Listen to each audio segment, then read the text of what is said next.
সরকারি কর্মচারীদের সম্পদের হিসাব দেওয়ার ফর্ম তৈরির কাজ শুরু হয়েছে। ৭ কর্মদিবস অর্থাৎ ১১ সেপ্টেম্বরের মধ্যে তৈরি হবে ফর্ম।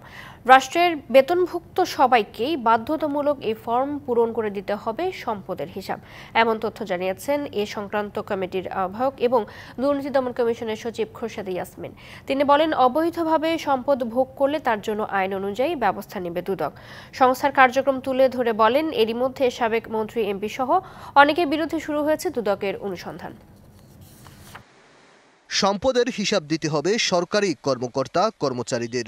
এ নিয়ে আলোচনা চলছে বহুদিন থেকে, তবে এর বাস্তবায়ন নেই। এবার তা সম্ভব করতে কাজ শুরু করেছে অন্তর্বর্তী সরকার। তাই কোন ফরমে সে তথ্য দেয়া বা নেওয়া হবে সেজন্য জনপ্রশাসন মন্ত্রণালয়ের পক্ষ থেকে গঠন করা হয়েছে ৬ সদস্যের কমিটি।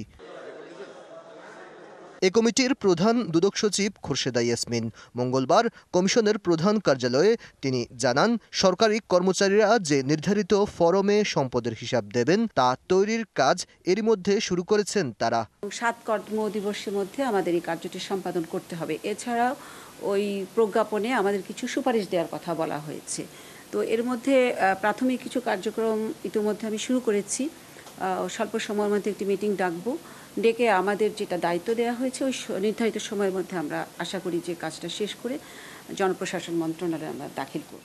২৫০টিরও বেশি ডিজাইন অপশন নিয়ে ওয়ালটন স্মার্ট ফ্রিজ, বোঝে আপনার প্রয়োজন।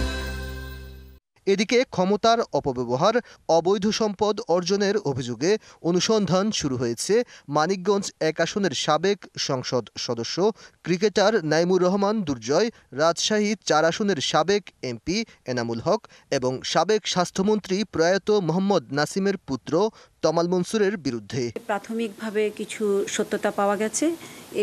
এর ভিত্তিতে এই বিষয়টি প্রকাশ্যে অনুসন্ধান করার বিষয়ে আমাদের কমিশন কর্তৃক সিদ্ধান্ত দেওয়া হয়েছে।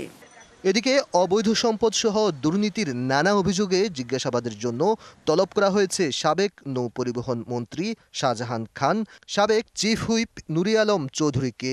তলবি নোটিশে বুধবার তাদেরকে দুদকের প্রধান কার্যালয়ে হাজির হতে বলা হয়েছে। বিভিন্ন টিম গঠন করে দেওয়া হয়েছে, তারা কার্যক্রম চালাচ্ছেন।